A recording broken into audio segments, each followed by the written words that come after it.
Hello दोस्तों। मुझे उम्मीद है कि आप सभी अच्छे होंगे। दोस्तों, जैसे कि हमने बैंक निफ्टी वाली वीडियो में भी डिस्कस किया है, आज आपको गैप अप ओपनिंग देखने को मिली, चाहे निफ्टी 50 की बात करें, निफ्टी फाइनेंशियल सर्विसेज की और बैंक निफ्टी में भी। आइए पहले निफ्टी 50 का लॉजिक समझते हैं, फिर देखते हैं कि हम किस तरीके से अप्रोच कर सकते हैं। लेकिन जो सिचुएशन यहाँ पे बनी, एक बात मैं आपको समझा देता हूँ। जो एक गैप अप ओपनिंग देखने को मिली हमारे लिए, ये वाला जोन काफी ज्यादा इंपॉर्टेंट था। 21,000 मार्केट ने इसका भी ब्रेकआउट दिया, प्रीवियस डे हाई का भी ब्रेकआउट दिया, और यहाँ पे जो निफ्टी 50 एक रेंज क्रिएट करके चल रहा था, अगर आप देखेंगे यहाँ पे एक रेंज बनाई हुई थी, इसका भी आपको ब्रेकआउट देखने को मिला है। आइए इसका थोड़ा सा डिटेल में डिस्कशन करेंगे, लेकिन उससे पहले लॉजिक को समझने की कोशिश करते हैं।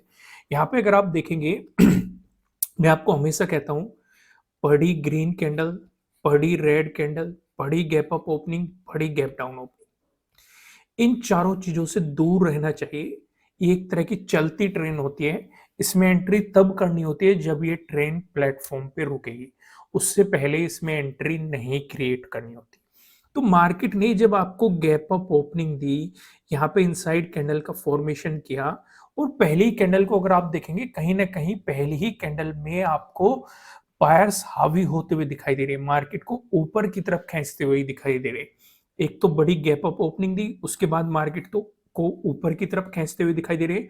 फिर मार्केट ने आपको ट्रेडिंग डे हाई का ब्रेकआउट दिया, और उसके बाद आपको एक मोमेंटम दे दिया यहाँ पे। उसके बाद मार्केट एक साइडवेज जोन में चला गया। हालांकि मार्केट में आपके लिए नया ट्रेडिंग डे हाई ये बना, यहाँ पे भी मार्केट ने इसका ब्रेकआउट दिया। यहाँ पे आपको ट्रैप करने की कोशिश की होगी, अगर किसी ने इस सिचुएशन पे ट्रेड किया होगा तो उसे एसएलबी हिट हुआ होगा। लेकिन जो ये पहला मोमेंटम था, ये पकड़ने लायक था। हालांकि इसमें डर भी बना हुआ था। डर क्यों बना हुआ था? क्योंकि मार्केट पहले ही एक बड़ी गैप अप ओपनिंग दे रहा था, और उसके बाद मार्केट एक और मोमेंटम दे रहा था पॉजिटिव साइड। तो उस सिचुएशन पे ज्यादातर केस में इतना बड़ा मोमेंटम नहीं आता है। मैंने आपको दो केस डिस्कस किए हुए हैं। अगर उन दो केस की बात करें, पहला केस, मार्केट ज्यादातर अगर ज्यादा बड़ा गैप अप ओपन हो रहा है तो ज्यादातर केस में साइडवेज देखा जाता है। अगर आप यहाँ पे भी ऑब्जर्व करेंगे, एक फेज के बाद मार्केट ज्यादातर पूरे दिन साइडवेज रहा। दूसरी सिचुएशन की बात करें, मार्केट, चलो मैं तीन सिचुएशन डिस्कस कर देता हूं। तीसरी सिचुएशन की बात करें, मार्केट ने एक बड़ी गैप अप ओपनिंग दे दी, और फिर मार्केट ने टाइम स्पेंड किया, ब्रेकआउट दे दिया। उस सिचुएशन पे जो ये दूसरा ब्रेकआउट होता है, ये ज्यादातर केस में इतना बड़ा नहीं होता। कहीं केस में ज्यादातर बड़ा देखा गया है, लेकिन ज्यादातर केस में बड़ा नहीं होता। इसलिए मैं आपको यहाँ पे हमेशा सजेस्ट करता हूं कि आप हाफ क्वांटिटी में काम करें, पहली चीज। तीसरा डिस्कशन करें, अगर ज्यादा बड़ा गैप अप होता है, कहीं ना कहीं अगर मार्केट अपने ट्रेडिंग डे लो का ब्रेकडाउन देता है, तो उस सिचुएशन में कहीं ना कहीं ज्यादातर केस में गैप फिलिंग की तरफ मार्केट जाने की कोशिश करता है, या उस मोमेंटम में मार्केट नेगेटिव साइड जाने की कोशिश करता है। हालांकि पूरी तरीके से चाहे मार्केट नेगेटिव ना हो, तो आप ये समझ सकते हैं कहीं ना कहीं गैप फिलिंग की कोशिश करता है, अगर वो ट्रेडिंग डे लो का ब्रेकडाउन देके चल रहा है। ये तीनों केस की मैंने पॉसिबिलिटीज आपके सामने यहाँ पे डिस्कस कर दी। और इस सिचुएशन पे मैं आपके साथ यहाँ पे एक चीज और ऐड करना चाहता हूँ।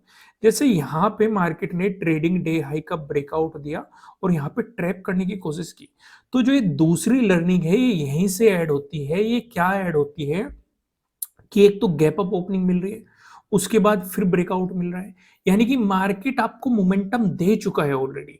तो उसके बाद अगर आपको अपॉर्चुनिटीज नजर आ रही है, तो आपको उन्हें अवॉइड ही करना चाहिए। भले ही यहाँ पे आपका टारगेट भी अचीव होता, लेकिन फिर भी आपको अवॉइड करना चाहिए, क्योंकि मार्केट ऑलरेडी ही आपको पहले मोमेंटम दे चुका है। अगर फिर भी इस पे काम करने का मन कर रहा है, तो हाफ क्वांटिटी के साथ काम करो। जितनी भी आप क्वांटिटी रोज ट्रेड करते हैं, उससे कम क्वांटिटी में ट्रेड करने की कोशिश करो। ज्यादा बेहतर तो यही है, अवॉइड कर दो, क्योंकि यहाँ पे दूसरे और तीसरे केस वैलिड होते हैं। जो पहले और दूसरे केस वैलिड होते हैं कि या तो मार्केट साइडवेज हो जाता है ज्यादा बड़ी गैप अप ओपन देके, या ब्रेकआउट मिलता है तो इतना बड़ा मोमेंटम नहीं आता है। तो इसलिए इस वाली सिचुएशन को अवॉइड करना ही में ही समझदारी होती है। क्लियर हो गया यहाँ तक? आइए अब वन डे के टाइम फ्रेम पे चलते हैं। यहाँ पे कल के लिए कुछ चीजें समझने की कोशिश करते हैं। जैसे कि मार्केट इस रेंज पे रेजिस्टेंस की तरह एक्ट कर रहा था, अगर नेगेटिव मोमेंटम आए तो एक इंपॉर्टेंट सपोर्ट भी बन जाएगा। दूसरा, यहाँ पे एक राउंड लेवल भी है, तो आपके लिए एक सपोर्ट की पॉसिबिलिटीज रहेगी। नए हाईज मार्केट लगाता हुआ जा रहा है, और अगर कैंडल का फॉर्मेशन देखेंगे, तो कैंडल में कहीं ना कहीं बुलिशनेस ही आपको नजर आ रही है, मार्केट में भी बुलिशनेस ही नजर आ रही है। लेकिन फिलहाल कुछ रिट्रेसमेंट या कुछ साइडवेज मोमेंटम की फिलहाल ज़रूरत है, लेकिन देखते हैं मार्केट कहाँ पे रुकता है, उस सिचुएशन को भी ऑब्जर्व करेंगे।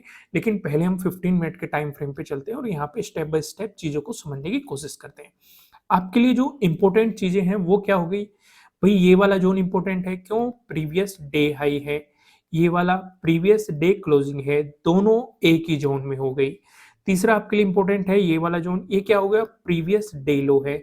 चौथा इम्पोर्टेंट कौन-सा ज़ोन है आपके लिए? ये वाला 21,000 का एक राउंड लेवल है और यहाँ पे आपके लिए एक रेजिस्टेंस ज़ोन था, जो ब्रेकआउट मिलने के बाद सपोर्ट ज़ोन के रूप में आपको काम करता हुआ दिखाई दे सकता है। इतनी चीज़ें हमें फिलहाल चार्ट पे नज़र आ रही है। अगर मार्केट फ्लैट ओपन होके आपको पॉजिटिव मोमेंटम दिखाता है, इस सिनेरियो में आप प्रीवियस डे हाई को निकलने दोगे। फिर से ध्यान से समझो, प्रीवियस डे हाई को निकलने दोगे, ऊपर रेजिस्टेंस की पॉसिबिलिटी के लिए आप पिवट पॉइंट का इस्तेमाल करेंगे।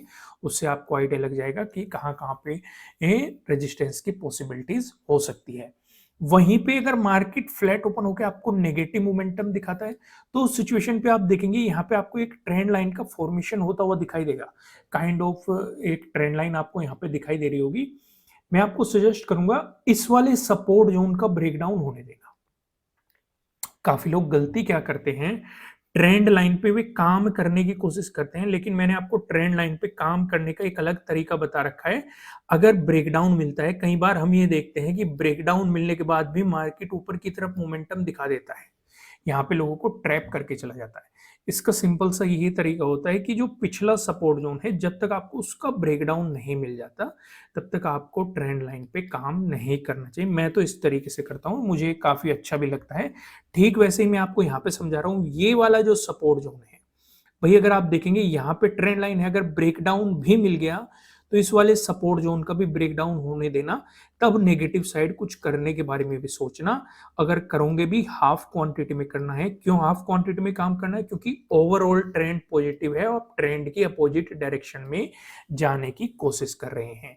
इस सिचुएशन पे जो आपके लिए सपोर्ट की पॉसिबिलिटीज बनेगी, जिन्होंने मेरी ट्रेंड लाइन वाली वीडियो देखी है उन्हें आइडिया है सपोर्ट की पॉसिबिलिटी। जो पिछले पिछले सपोर्ट है, आप वहां से एक हॉरिजॉन्टल लाइन ड्रॉ करेंगे, ये आपके लिए सपोर्ट की पॉसिबिलिटीज रहेगी। अगर इनका भी ब्रेकडाउन मिलता है तो प्रीवियस डे लो, इनका भी ब्रेकडाउन मिला तो ये वाला जोन आपके लिए काफी इंपॉर्टेंट सपोर्ट के रूप में रहेगा, क्योंकि एक सपोर्ट जोन भी है और एक राउंड लेवल भी यहाँ पे आपको दिखाई दे रहा है। वहीं पे अगर बात करें, अगर आपको मिलती है गैप अप ओपनिंग, दोस्तों गैप अप ओपनिंग का डिस्कशन करने से पहले मैं आपको बता दूं, ये आपके लिए किसी भी तरह का ना तो कोई बाय रिकमेंडेशन है, ना ही कोई सेलिंग रिकमेंडेशन है। ये जस्ट एजुकेशनल पर्पज से बनाई गई एनालिसिस वीडियो है। इन्वेस्ट करने से पहले आपको अपनी रिसर्च करनी है, अपने इन्वेस्टर की सलाह लेनी है, क्योंकि प्रॉफिट भी आपका होने वाला है, लॉस की जिम्मेदार भी आपको अपने आप लेनी है। अगर मार्केट गैप अप ओपनिंग देता है, उस केस में आप क्या देख सकते हैं? उस केस में देखो, यहाँ पे आपके लिए जो दो रेजिस्टेंस थे, एक प्रीवियस डे क्लोजिंग, दूसरा प्रीवियस डे हाई, आपको दोनों का ही ब्रेकआउट मिल रहा है। अगर गैप अप ओपनिंग मिल रही है तो आप पिवट पॉइंट से देखेंगे कि क्या सिचुएशन रहेगी, कहाँ कहाँ पे रेजिस्टेंस की पॉसिबिलिटीज हो सकती है, पहली चीज। दूसरी चीज, अगर 100 प्लस पॉइंट की गैप अप ओपनिंग मिलती है तो ट्रेड नहीं करना है, क्योंकि फिर से वही बात आती है, बड़ी ग्रीन कैंडल, बड़ी रेड कैंडल, बड़ी गैप अप ओपनिंग, बड़ी गैप डाउन ओपनिंग, इन चारों चीजों से दूर रहना है, क्योंकि चलती ट्रेन है। अगर ज्यादा बड़ी गैप अप ओपनिंग मिल रही है तो उस सिचुएशन पे आप अपने ट्रेडिंग डे हाई पे फोकस करेंगे, ट्रेडिंग डे लो पे फोकस करेंगे। दोनों ही केस में आप हाफ क्वांटिटी में काम करेंगे। क्यों? क्योंकि अगर ट्रेडिंग डे हाई का मार्केट ब्रेकआउट दे के चलता है तो गैप अप में वो ऑलरेडी एक बड़ा मोमेंटम दे चुका है, इसलिए आपको हाफ क्वांटिटी में काम करना चाहिए। अगर ट्रेडिंग डे लो का ब्रेकडाउन देके मार्केट चलता है तो उस सिचुएशन में गैप फिलिंग के लिए पॉसिबिलिटीज बढ़ जाती है, आप ट्रेंड की अपोजिट डायरेक्शन में जाने की कोशिश करेंगे, तो उस सिचुएशन में भी आपको हाफ क्वांटिटी में काम करना चाहिए।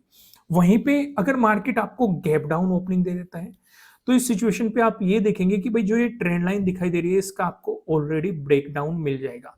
तो उस सिचुएशन पे इस वाले सपोर्ट जोन पे फोकस करेंगे। अगर मार्केट इसी सपोर्ट जोन के आसपास ब्रेकडाउन देके चल देगा तो नीचे आपको सपोर्ट की पॉसिबिलिटीज पता है, क्या क्या आपके लिए सपोर्ट की पॉसिबिलिटीज हो सकती है। लेकिन अगर मार्केट गैप डाउन ओपनिंग देके कहीं ना कहीं पॉजिटिव मोमेंटम दिखाना शुरू किया, तो मैं आपको सजेस्ट करूंगा कि आपके लिए पहला रेजिस्टेंस तो प्रीवियस डे हाई रहने वाला है। अगर मार्केट ने मोमेंटम एक ही कैंडल में कवर कर दिया, फिर से ध्यान से समझो, एक ही कैंडल में कवर कर दिया तो बेहतर ये रहेगा कि जब तक मार्केट प्रीवियस डे हाई का ब्रेकआउट देके प्राइस ऊपर सस्टेन नहीं कर जाता, तब तक आपको पॉजिटिव साइड नहीं सोचना चाहिए। उससे भी बेहतर क्या रह सकता है?